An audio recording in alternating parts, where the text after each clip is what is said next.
নমস্কাৰ বান্ধৱ, welcome to romance update আৰু ৰোমান বৰুৱা পেজলৈ স্বাগতম জনাইছোঁ। নতুন এটা ভিডিঅ' আৰম্ভ কৰিছোঁ। আজি আপোনালোকক লৈ আহিছোঁ বোকাখাট নাট্য মন্দিৰত। অসম জাতীয়তাবাদী যুৱ ছাত্ৰ পৰিষদৰ সৌজন্যত বোকাখাট জিলা সমিতিৰ উদ্যোগত আজিৰে পৰা আৰম্ভ হ'ব একাংকিকা নাট প্ৰতিযোগিতা। সদৌ অসম ভিত্তিত বিপুল মহন্ত সোঁৱৰণি আৰু ইয়াত তোৰণ ভাগ বৰ সুন্দৰকৈ সজাই পৰাই তুলিছে। ইতিমধ্যে পতাকা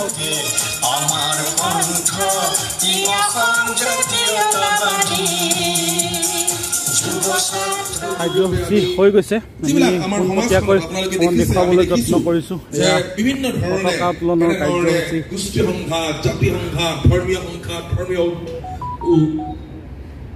ধৰ্মীয় উদ্বেগ এনেধৰণৰ সৃষ্টি কৰা দেখা যায়। আৰু সেই সময়ত নাটক বা এনেধৰণৰ কলা সংস্কৃতিয়ে জাতিটোক একত্ৰিত কৰে, সুৰক্ষিত কৰে, সমাজখনক একত্ৰিত কৰে, সুৰক্ষিত কৰে। গতিকে এই কথাখিনিকে ক'লো। আমি নাটকৰ সম্পৰ্কে বহুত দীঘলীয়া আলোচনা কৰিব পাৰোঁ, কাৰণ আজি ভ্ৰাম্যমানত কেনেধৰণে নাটকে কি ৰূপ লৈছে। নিশ্চিতভাৱে আমি নাটক যিবিলাক মানুহে ভাল পাওঁ, সেই মানুহবিলাকে আমি নাটকেই চাব বিচাৰোঁ। নাটকত ভ্ৰাম্যমান নাটক আৰু এইফালে অপেচাৰেৰী নাটক, দুই ধৰণৰ নাটকৰ এই দুই ধৰণৰ নাটকে অসমৰ নাট্য সাহিত্যক চহকী কৰিছে, সেই কথা আমি সকলোৱে জানো। কিন্তু ভ্ৰাম্যমান নাটকবিলাকত আজি কি পৰ্যায়ৰ পৰা কি পৰ্যায়লৈকে গৈছে, সেই কথাটো আমি সকলোৱে দেখিছোঁ। যে আমি নাটক চাবলৈ যোৱা মানুহবিলাকে প্ৰকৃতপক্ষে নাটক চাব খোজোঁ। নাটকত যিবিলাক অন্যান্য প্ৰযুক্তিবিদ্যা ব্যৱহাৰ কৰিছে, সেই প্ৰযুক্তিবিদ্যা ভাৰতবৰ্ষৰ বিভিন্ন প্ৰান্তত, পৃথিৱীত বিভিন্ন ধৰণে প্ৰযুক্তিবিদ্যা ব্যৱহাৰ কৰিব পাৰে। কিন্তু এটাই উদ্যোগ, এটাই ব্যৱস্থা যে ভ্ৰাম্যমান নাটকত নাটক চাবৰ কাৰণে যিটো পৰিৱেশ এটা সময়ত আছিল, সেই পৰিৱেশটো মই ভাবোঁ যে আজিৰ তাৰিখতো ভ্ৰাম্যমান নাট্য গোষ্ঠীৰ লগত জড়িত থকা মানুহবিলাকে উপলব্ধি কৰাটো উচিত। গতিকে আমাৰ ৰাতিলৈও এখন উদ্বোধনী অনুষ্ঠান আছে নাটকৰ সম্পৰ্কত, আমি তাতো আলোচনা কৰিব পাৰিম। গতিকে পতাকা উত্তোলনত এই কথাখিনি কৈয়ে মই মোৰ চমু বক্তব্য সামৰণি মাৰিছোঁ। ধন্যবাদ। জয় আহোম।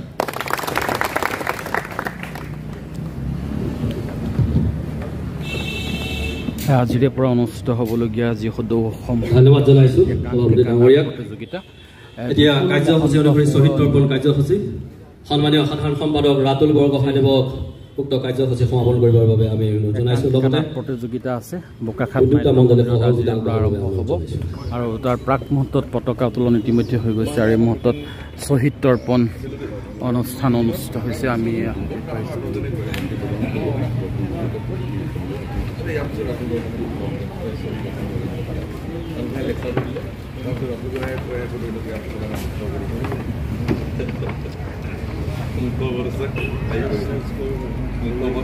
অসম জাতীয়তাবাদী যুৱ ছাত্ৰ পৰিষদৰ কেন্দ্ৰীয় সমিতিৰ বিষয়ববীয়া সভাপতি সম্পাদক আদি কৰি সকলো বিষয়ববীয়া ইয়াত উপস্থিত হৈছে। আমি পোনপটীয়াকৈ দেখুৱাবলৈ চেষ্টা কৰিছোঁ। বোকাখাট নাট্য মন্দিৰত আজিৰ পৰা অনুষ্ঠিত হ'ব একাংকিকা নাট প্ৰতিযোগিতা, বিপুল মহন্ত সোঁৱৰণি প্ৰতিযোগিতা। এই মুহূৰ্তত শ্বহীদ তৰ্পণ অনুষ্ঠিত হৈছে। আমি দেখুৱাবলৈ যত্ন কৰিছোঁ। সামগ্ৰিক পৰিৱেশ নিশাৰ ভাগৰ পৰা অনুষ্ঠিত হ'ব আজিৰ এই যি প্ৰতিযোগিতাসমূহ।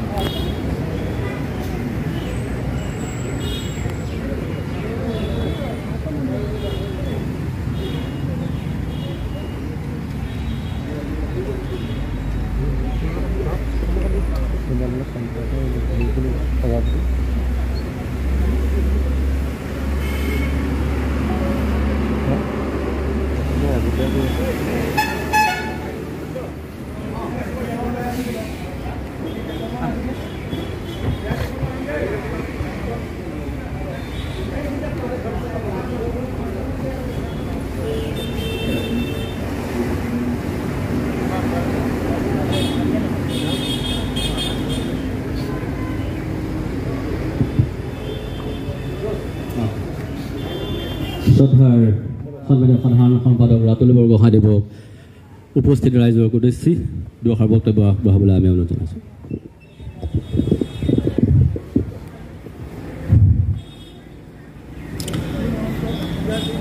অসম জাতীয়তাবাদী যুৱ ছাত্ৰ পৰিষদ বোকাখাট জিলা সমিতিৰ উদ্যোগত বোকাখাটবাসী ৰাইজৰ সহযোগত এই পঞ্চবিংশতিতম বিপুল মহন্ত সোঁৱৰণী একাংকিকা নাট প্ৰতিযোগিতাৰ আজি প্ৰথম কাৰ্যসূচী পতাকা উত্তোলন আৰু এই পতাকা উত্তোলন কাৰ্যসূচী ইতিমধ্যে সমাপন কৰা পৰিষদৰ আমাৰ এটাই শ্ৰদ্ধাৰ সন্মানীয় সভাপতি শ্ৰীযুত পলাশ চাংমাই ডাঙৰীয়া আজি এই অনুষ্ঠানত উপস্থিত থকা জাতীয়তাবাদী যুৱ ছাত্ৰ পৰিষদৰ সন্মানীয় মুখ্য উপদেষ্টা ৰাণা প্ৰতাপ বৰুৱা ডাঙৰীয়া জাতীয়তাবাদী যুৱ ছাত্ৰ পৰিষদৰ কেন্দ্ৰীয় সমিতিৰ সন্মানীয় উপসভাপতি তথা নাট প্ৰতিযোগিতাখনিৰ পৰিচালনা সমিতিৰ কাৰ্যকৰী সভাপতি বিপুল বৰা ডাঙৰীয়া কেন্দ্ৰীয় সমিতিৰ সন্মানীয় সহকাৰী সাধাৰণ সম্পাদক শিৱ কলিতা ডাঙৰীয়া কেন্দ্ৰীয় সমিতিৰ সন্মানীয় বিত্ত সম্পাদক সঞ্জীৱ শৰ্মা ডাঙৰীয়া কেন্দ্ৰীয় সমিতিৰ সন্মানীয় সাংস্কৃতিক সম্পাদক সুৰজ কলিতা ডাঙৰীয়া কেন্দ্ৰীয় কাৰ্যনিৰ্বাহক এখন জিলাৰ পৰা প্ৰতিনিধিত্ব কৰা মহেশ্বৰ গগৈ ডাঙৰীয়া কেন্দ্ৰীয় কাৰ্যনিৰ্বাহক নৱ বৰা ডাঙৰীয়াকে ধৰি সন্মানীয় কৰ্মকৰ্তাসকল নাট পৰিচালনা সমিতিৰ সন্মানীয় সভাপতি জিতু শৰ্মা ৰাজখোৱা ডাঙৰীয়া বোকাখাট জিলা সমিতিৰ সভাপতি নীলোৎপল খাউন ডাঙৰীয়া সাধাৰণ সম্পাদক প্ৰাঞ্জল ভৰালী ডাঙৰীয়াকে ধৰি জিলা সমিতিৰ সন্মানীয় কৰ্মকৰ্তাসকল বিভিন্ন আঞ্চলিক সমিতিৰ সন্মানীয় সতীৰ্থসকল মাৰোৱাৰী সমাজৰ সন্মানীয় জ্যেষ্ঠ ব্যক্তিসকল সাংবাদিক বন্ধুসকল আমি সকলোকে অসম জাতীয়তাবাদী যুৱ ছাত্ৰ পৰিষদৰ তৰফৰ পৰা আন্তৰিক অভিনন্দন জ্ঞাপন কৰিছোঁ শ্ৰদ্ধা জনাইছোঁ আৰু এই মহান ব্যক্তিজনৰ প্ৰয়াত সাধাৰণ সম্পাদক বিপুল মহন্ত ডাঙৰীয়াৰ স্মৃতিত আয়োজিত নাট প্ৰতিযোগিতাখনিৰ আজি শ্বহীদ তৰ্পণ শ্বহীদ বেদীৰ স্থলীত উপস্থিত হৈ আমি শ্বহীদ তৰ্পণ কৰি আমি এইখিনি কথাকে ক'ব বিচাৰিছোঁ যে জাতীয়তাবাদী যুৱ ছাত্ৰ পৰিষদে আমি সদায় দেশৰ হকে জাতিৰ হকে যিসকল মহান ব্যক্তিয়ে প্ৰাণ আহুতি দিলে আমি সেইসকলক সদায় শ্ৰদ্ধাৰে শুনি আহিছোঁ আৰু আজিও তেওঁলোকক আমি শ্ৰদ্ধা নিবেদিছোঁ জাতীয়তাবাদী যুৱ ছাত্ৰ পৰিষদৰ নেতৃত্বত থাকি অসমীয়া জাতিক শক্তিশালীভাৱে আগবঢ়াই লৈ যাবৰ বাবে যিসকল মহান ব্যক্তিয়ে প্ৰাণ আহুতি দিলে আমি সেইসকলক আমি শ্ৰদ্ধা জনাইছোঁ আমাৰ জ্ঞাতে অজ্ঞাতে যিসকল মহান মনীষীয়ে জাতিটো সমৃদ্ধ কৰি প্ৰাণ আহুতি দিলে আমি তেওঁলোকক আজি স্থানৰ পৰা আমি শ্ৰদ্ধা নিবেদিছোঁ আমি জাতীয়তাবাদী যুৱ ছাত্ৰ পৰিষদে আমি এটা কথা বিশ্বাস কৰোঁ যে অসমীয়া জাতি শক্তিশালী হ'বলৈ হ'লে ভাষা সংস্কৃতি অৰ্থনীতি আমি সকলোতে অসমীয়া জাতি শক্তিশালী হ'ব লাগিব ভাষা যদি শক্তিশালী হয় জাতিটো শক্তিশালী হ'ব সাংস্কৃতিকভাৱে যদি আমি শক্তিশালী হওঁ জাতিটো শক্তিশালী হ'ব অৰ্থনৈতিকভাৱে যদি আমি শক্তিশালী হওঁ সামগ্ৰিকভাৱে অসমীয়া জাতি শক্তিশালী হ'ব আমি সকলোৱে জানো যে নাট্য সাহিত্যৰ জনক যাক কোৱা যায় শ্বেক্সপিয়াৰ তেখেতে নাটক ৰচনা কৰাৰ আগতেই শংকৰদেৱ গুৰুজনাই নাটক ৰচনা কৰিছিল অৰ্থাৎ আমি নাট্য সাহিত্যৰ জনক বুলি যাক কওঁ তেওঁৰ নাটক ৰচনা কৰাৰ আগতেই অসমত শংকৰদেৱ গুৰুজনাই নাটক ৰচনা কৰি থৈ গৈছিল আমি তেনেকুৱা এটা সমৃদ্ধিশালী জাতি গতিকে আমি তেনেকুৱা এটা সমৃদ্ধিশালী জাতিয়ে আমাৰ যিটো সংস্কৃতি আমি শক্তিশালীভাৱে আগবঢ়াই লৈ যাব লাগিব আজি একাংকিকা নাট প্ৰতিযোগিতা এটা আৰম্ভ হৈছে নিশ্চয়কৈ ইয়াতে যিসকল বিচাৰক থাকিব দৰ্শক থাকিব সকলোৱে কিছু বিষয়ত মনোযোগ দিব আমি সকলোৱে জানো অলপ আগতে সন্মানীয় সভাপতিদেৱে বিষয়ে এটা চুই গৈছে যে অত্যাধুনিক প্ৰযুক্তিবিদ্যাৰ প্ৰয়োগেৰে আচলতে নাটকৰ মূল বস্তুত ক'ৰবাত যাতে আঘাত আনিছে আমি সেই কথাটো সকলোৱে অনুভৱ কৰিছোঁ অতি চমকপ্ৰদ অতি মনোৰঞ্জন কেন্দ্ৰিক এনেকুৱা ধৰণৰ কথা বতৰাই নাটকৰ মূল বিষয়টো ক'ৰবাত যে লৈ গৈছে এই কথাটো আমি ইতিমধ্যে প্ৰত্যক্ষ কৰিছোঁ আৰু সেইসকল যিসকলে আচলতে এনেকুৱা ধৰণৰ বিষয়ত জড়িত আমি সেইসকললৈ আহ্বান জনাব বিচাৰিছোঁ আচলতে এখন নাটকৰ পৰা সমাজে এটা শক্তিশালী বাৰ্তা লাভ কৰে আৰু সেই শক্তিশালী বাৰ্তা কেতিয়া লাভ কৰিব যেতিয়া আচলতে নাটক হৈ থাকিব আমি আজি পবিত্ৰ ক্ষণত সেই কথাখিনিও আমি আহ্বান জনালো জাতীয়তাবাদী যুৱ ছাত্ৰ পৰিষদে আমি দায়িত্ব সহকাৰে দায়বদ্ধ সহকাৰে বিগত দিনত জাতিটোৰ উত্তৰণৰ কাৰণে জাতিটোৰ প্ৰতি অহা প্ৰতিটো ভাবুকি প্ৰতিহত কৰাৰ সমান্তৰালভাৱে ভাষা সংস্কৃতি ক্ৰিয়া অৰ্থনীতি সকলো দিশত আমি মনোনিৱেশ কৰিছোঁ ভৱিষ্যতৰ দিনতো আমাৰ এই ধাৰা অব্যাহত থাকিব আজি এই অনুষ্ঠানত আমি অংশগ্ৰহণ কৰি আজি বাকী তিনিওটা দিনৰ কাৰ্যসূচী সফলতা কামনা কৰিছোঁ বোকাখাত জিলা সমিতিক আমি ধন্যবাদ জনাইছোঁ আৰু তিনিওটা কাৰ্যসূচী অতি সফলতাৰে তেওঁলোকে অনুষ্ঠিত কৰিব বুলি আশা কৰি আমাৰ আজি শ্বহীদ বেদীৰ স্থলীত শ্বহীদ তৰ্পণ কাৰ্যসূচীত অংশগ্ৰহণ কৰি আমাৰ বক্তব্য আমি সামৰণি মাৰিছোঁ আৰু পুনৰবাৰ সকলোকে আমি শ্ৰদ্ধা জনাইছোঁ ধন্যবাদ জয় আহোম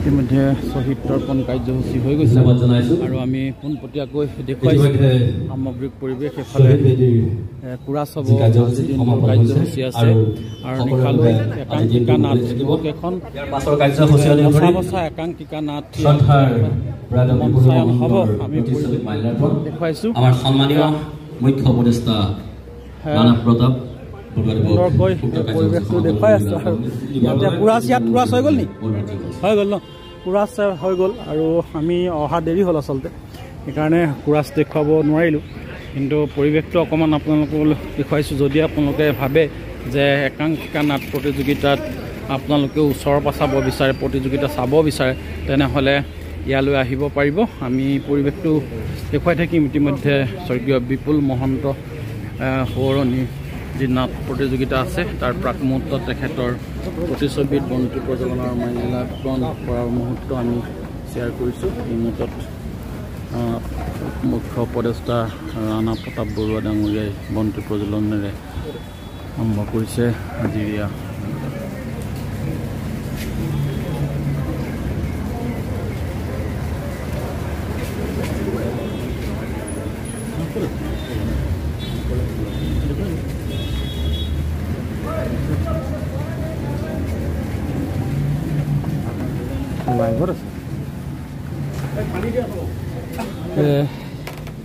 ৰাতিলৈ আহিব আপোনালোকো আহিব আপোনালোকক নিমন্ত্ৰণ দিলোঁ কুৰাচ নাপালোহি যদিও পৰিৱেশটো শ্বেয়াৰ কৰি দিছোঁ আমি তোৰণ ভাগ দেখুৱাই দিম বৰ সুন্দৰ এভাগ তোৰণ ইয়াত আছে সন্মুখ ভাগত এয়া তোৰণ বোকাখাত নাট্য মন্দিৰ বুলি ক'লে আপোনালোকে জানেই এয়া বোকাখাত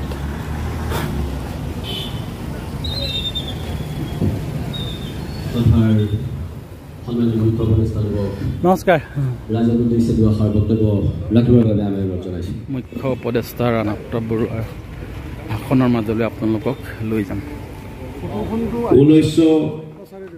1969 চনৰ 12 মাৰ্চ তাৰিখে জন্ম লাভ কৰা ভাৰতবৰ্ষৰ 7টো ৰাজনৈতিক সংগঠন অসম জাতীয়তাবাদী যুৱ ছাত্ৰ পৰিষদৰ বোকাখাত জিলা সমিতিৰ আমন্ত্ৰণত বোকাখাতবাসী ৰাইজৰ সহযোগত অনুষ্ঠিত কৰা জাতীয়তাবাদী যুৱ ছাত্ৰ পৰিষদৰ প্ৰাক্তন প্ৰয়াত সাধাৰণ সম্পাদক বিপুল মহন্ত সোঁৱৰণী এই একাংকিকা নাট প্ৰতিযোগিতাৰ আজি পতাকা উত্তোলনস্থলীত ইতিমধ্যে পতাকা উত্তোলন শ্বহীদ তৰ্পণ কাৰ্যসূচী হৈ গৈছে পতাকা উত্তোলক আমাৰ সকলোৰে শ্ৰদ্ধাৰ জাতীয়তাবাদী যুৱ ছাত্ৰ পৰিষদৰ সভাপতি পলাশ চাংমাই ডাঙৰীয়া সাধাৰণ সম্পাদক ৰাতুল বৰগোহাঁই ডাঙৰীয়া প্ৰমুখ্যে জাতীয়তাবাদী যুৱ ছাত্ৰ পৰিষদৰ কেন্দ্ৰীয় নেতৃবৃন্দ বোকাখাত জিলা সমিতিৰ সন্মানিত সংগ্ৰামী ৰণুৱাসকল শ্ৰদ্ধাৰ সাংবাদিক বন্ধুসকল আৰু এই নাট পৰিচালনা সমিতিৰ সন্মানিত সভাপতি জিতু শৰ্মা ৰাজখোৱা প্ৰমুখ্যে ইয়াত সহযোগিতা আগবঢ়োৱা সন্মানীয় ব্যক্তিসকল শ্ৰদ্ধাৰ উপস্থিত ৰাইজ সকলোলৈকে মোৰ আন্তৰিক শ্ৰদ্ধা জনাইছোঁ অসম জাতীয়তাবাদী যুৱ ছাত্ৰ পৰিষদৰ সমগ্ৰ পৰিয়ালটোৰ হৈ পেলাই আপোনালোকলৈ আমি অভিনন্দন জ্ঞাপন কৰিছোঁ ইতিমধ্যে আমাৰ পতাকা উত্তোলক পলাশ চাংমাই ডাঙৰীয়াই এই মুহূৰ্তত জাতীয়তাবাদী যুৱ ছাত্ৰ পৰিষদৰ পতাকা উত্তোলনৰ লগতে আৰু শ্বহীদ তৰ্পক আমাৰ সাধাৰণ সম্পাদক ৰাতুল বৰগোহাঁই ডাঙৰীয়াই আজিৰ এই দিনটোৰ তাৎপৰ্য সম্পৰ্কে ইতিমধ্যে আপোনালোকৰ আগত ক'লে। আমি সন্ধিয়ালৈ আমাৰ কৰ্মশালা কাৰ্যসূচী আছে, আমি তাত বহলকৈ সকলোখিনি কথা পাতিব পাৰিম। সকলোকে শুভেচ্ছা জনাইছোঁ, অভিনন্দন জনাইছোঁ। আৰু যিগৰাকী নমস্য ব্যক্তি জাতীয়তাবাদী যুৱ ছাত্ৰ পৰিষদৰ, আমি যদিও 1986 চনত যুৱ ছাত্ৰ পৰিষদৰ সদস্য পদ লৈছিলোঁ আৰু যুৱ ছাত্ৰ পৰিষদৰ ইতিহাস পঢ়ি পেলাই আৰম্ভণিৰ পৰা এই মুহূৰ্তলৈকে আমি লক্ষ্য কৰিছোঁ যে যুৱ ছাত্ৰ পৰিষদৰ সকলোতকৈ আমাৰ যিসকল সভাপতি সাধাৰণ সম্পাদকে আমি চলাই আহিলোঁ, আমি এজন পুৰত আৰু যুৱ ছাত্ৰ পৰিষদক আগবঢ়াই নিয়া এজন সাহসী তেজাল যুৱক আছিলে জাতীয়তাবাদী যুৱ ছাত্ৰ পৰিষদৰ এই প্ৰয়াত সাধাৰণ সম্পাদক আমাৰ বিপুল মহন্ত ডাঙৰীয়া। মই তেখেতলৈ গভীৰ শ্ৰদ্ধাঞ্জলি জনাইছোঁ। আৰু এই মুহূৰ্ততে জাতীয়তাবাদী যুৱ ছাত্ৰ পৰিষদৰ সেই আৰম্ভণি দিনটোৰ পৰা এই মুহূৰ্তলৈকে যিসকল আমাৰ মাজৰ পৰা আঁতৰি গ'ল, প্ৰতিষ্ঠাপক সভাপতি প্ৰবীণ গগৈকে আদি কৰি যিসকল আমাৰ মাজৰ পৰা আঁতৰি গ'ল, আমাৰ এই সংগ্ৰামী সতীৰ্থসকললৈকে মই গভীৰ শ্ৰদ্ধাঞ্জলি জনাইছোঁ। মই মাত্ৰ এটাই জাতীয়তাবাদী যুৱ ছাত্ৰ পৰিষদৰ সতীৰ্থসকললৈ মই কালি এটাই বিপুল দাৰ এটা কথা ক'ব বিচাৰিছোঁ। বিপুল, আমি যেতিয়া সংগঠনটোত আমি প্ৰথম সোমাইছিলোঁ, আমি তেতিয়া দূৰৰ পৰা বিপুল দাক আমি দেখিছিলোঁ। ওচৰৰ পৰা বিপুল দাৰ লগত আমাৰ সম্পৰ্ক নাছিলে। যুৱ ছাত্ৰ পৰিষদৰ যিটো স্বনিয়ন্ত্ৰণৰ অধিকাৰৰ যিটো উপপ্ৰতীক, এই উপপ্ৰতীকটোৰ স্ৰষ্টা হ'ল আমাৰ বিপুল মহন্ত। আৰু এই উপপ্ৰতীকটো ক'ত লিখিছিল জানে যে, যেতিয়া অসম আন্দোলনৰ সময়ছোৱাত জাতীয়তাবাদী যুৱ ছাত্ৰ পৰিষদে সদৌ অসম ছাত্ৰ সন্থাৰ নেতৃত্বত হোৱা সেই আন্দোলনটোত জাতীয়তাবাদী যুৱ ছাত্ৰ পৰিষদে গণসংগ্ৰাম পৰিষদৰ এটা মূল অংশীদাৰী দল হিচাপে আমাৰ অসম আন্দোলনত আমি জড়িত হৈছিলোঁ। যেতিয়াই দিল্লীলৈ আলোচনা কৰিবলৈ যায়, তেতিয়াই বিপুল দাই দিল্লীৰ ৰাজপথত সকলোৱে আলোচনাত ব্যস্ত হৈ থাকে, সকলোৱে বিভিন্ন কামত ব্যস্ত হৈ থাকে, কিন্তু বিপুল দাই জাতীয়তাবাদী যুৱ ছাত্ৰ পৰিষদৰ ৰং তুলিকা লৈ দিল্লীৰ ৰাজপথত জয় আই অসম জাতীয়তাবাদী যুৱ ছাত্ৰ পৰিষদ জিন্দাবাদ, অসমৰ পৰা বিদেশী নাগৰিক বহিষ্কাৰ কৰিব লাগিব, এই কথা বতৰাবিলাক বিপুল দাই দিল্লীৰ ৰাজপথত নিশা দিল্লীত লিখিছিল। আৰু তাতেই উপপ্ৰতীকটোৰ জন্ম দিছিলে যুৱ ছাত্ৰ পৰিষদৰ উপপ্ৰতীকটোৰ জন্মদাতা হ'ল বিপুল মহন্ত। তাত বহুখিনি কথা আছে, স্বনিয়ন্ত্ৰণৰ অধিকাৰ সাব্যস্ত কৰি পেলাই ৰাইজৰ যি এক সজাগ যাত্ৰা, এই গোটেই কথাখিনি তাতেই আছে। বিপুল দাই জাতীয়তাবাদী যুৱ ছাত্ৰ পৰিষদৰ তাৰ্কিক আছিলে। বিপুল দাই যথেষ্ট সেই সময়ৰ যুৱ ছাত্ৰ পৰিষদৰ নেতৃত্বৰ লগত যুৱ ছাত্ৰ পৰিষদৰ মূল দাবী লক্ষ্য উদ্দেশ্যবিলাকৰ ওপৰত এক সাংঘাতিক যুক্তি তৰ্ক কৰিছিলে। মানুহটো পাতল, মানুহজন চাপৰ। আৰু বিপুল দাই ক'ত কেতিয়া কেনেকে কলৈ গুচি যায় কোনেও ধৰিব পৰা নাছিলে। সেই সময়ৰ নেতৃত্ব এজন পুৰুষ আৰু যুৱ ছাত্ৰ পৰিষদৰ এজন সংগ্ৰামী সতীৰ্থ আছিলে। গতিকে ইতিমধ্যে আমাৰ পলাশ চাংমাই কৈছে যে আলফাৰ চৰকাৰ আলোচনা ইমেনেষ্টি ইণ্টাৰনেশ্যনেলৰ দায়িত্ব লৈ পেলাই, অসমৰ দায়িত্ব লৈ পেলাই আলফাৰ চৰকাৰৰ মাজত যেতিয়া আলোচনাৰ যিটো পোষকতা কৰিছিলে, সেই সময়ত বহুতেই এই বিষয়টো বিচৰা নাছিলে কাৰণে বিপুল দাৰ আজি মৃত্যু আজি ৰহস্য হৈ থাকিলে। যি কি নহওক, আমি সেই বিপুল দাক স্মৃতিৰ জীয়াই ৰখাৰ স্বাৰ্থতে 2004 চনত জাতীয়তাবাদী যুৱ ছাত্ৰ পৰিষদে বিপুল মহন্ত সোঁৱৰণী একাংক নাট প্ৰতিযোগিতা আয়োজন কৰিছে। তেওঁ স্মৃতিৰ অসমৰ ৰাইজে গম পাওক, অসমৰ সিমূৰৰ পৰা সিমূৰলৈ, আমি তিনিচুকীয়াৰ পৰা ধুবুৰীলৈকে আমি বিভিন্ন ঠাইত বিগত বৰ্ষত আমি বিপুল মহন্ত নাট প্ৰতিযোগিতা পাতিছোঁ। তাৰ লগে লগে এই নাটকৰ জৰিয়তে যাতে যুৱ প্ৰজন্মক যাতে আমি আগুৱাই লৈ যাব পাৰোঁ, নাটকৰ যিটো দিশ, নাটকৰ ক্ষেত্ৰত যাতে জাতীয়তাবাদী যুৱ ছাত্ৰ পৰিষদ অকল ৰাজপথত অকল গণসংগ্ৰাম সংগ্ৰাম কৰা এটা সংগঠন নহয়, জাতীয়তাবাদী যুৱ ছাত্ৰ পৰিষদে চিন্তা চৰ্চা কৰে যে জাতিটোৰ সুৰক্ষিত ভৱিষ্যতৰ স্বাৰ্থত, জাতিটোৰ ভাষা সাহিত্য সংস্কৃতি সুৰক্ষিত হৈ থকাৰ স্বাৰ্থত ইয়াৰ নাটকৰ মাধ্যমটো আমি আগুৱাই নিব লাগিব। আৰু এই সাহিত্যক আমি আগুৱাই নিব লাগিব, সংস্কৃতিক আমি আগুৱাই নিব লাগিব, তেতিয়াহে জাতিটোৰ শিপাডাল সুৰক্ষিত হৈ থাকিব লাগিব। আৰু সেই দিশৰে আচলতে আমাৰ এই বিপুল মহন্ত নাট প্ৰতিযোগিতা হৈছে। আজি বিপুল মহন্ত নাট প্ৰতিযোগিতালৈ অসমৰ বিভিন্ন প্ৰান্তৰ ইয়াৰ দলসমূহ ইয়ালৈ আহিব। আজি আছে, কাইলৈ আছে, পৰহিলৈ আছে।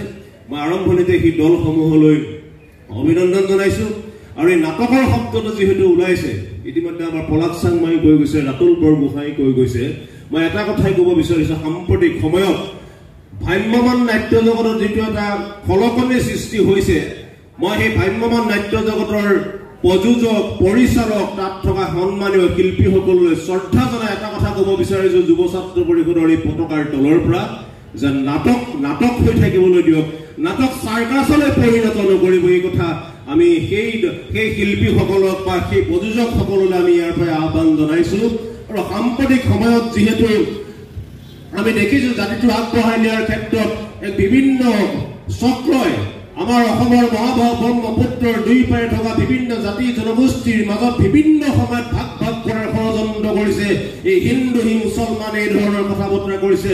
গতিকে বিপুল দাই যেনেধৰণে চিন্তা কৰিছিল অসমত বসবাস কৰা সকলো জাতি জনগোষ্ঠী সমচিন্তা আৰু সমবিকাশৰ আমি অসমীয়া জাতি, সেই উক্তিৰে এইবাৰ তেখেতৰ চিন্তা চৰ্চাৰে মই এটা কথা ক'ব বিচাৰিছোঁ যে মই কোৱা কথা নহয়, সেইটো অম্বিকাগী ৰায়চৌধুৰীয়ে কৈ যোৱা কথা যে আমি অসমৰ অসমীয়া, আমি অসমৰ অসমীয়া, আমি হিন্দু নহয়, মুছলমান নহয়, বৌদ্ধ খ্ৰীষ্টান নহয়, আমি অসমৰ অসমীয়া।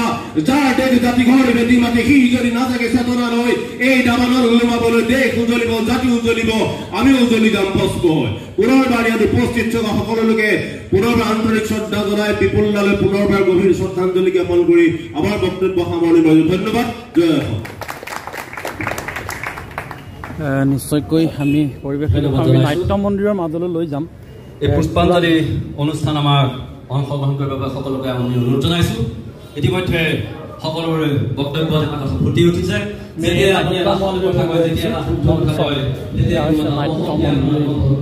ইয়াতে অনুষ্ঠিত হ'ব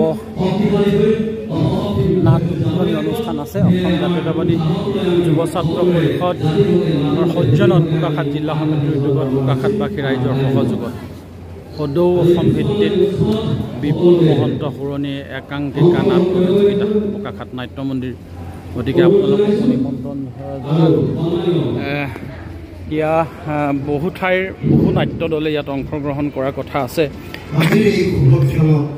এই মুহূৰ্তত শ্বহীদ বেদীত শ্ৰদ্ধাঞ্জলি জনাইছে। এই ভিডিঅ'টো সামৰি নিমন্ত্ৰণ জনাইছে।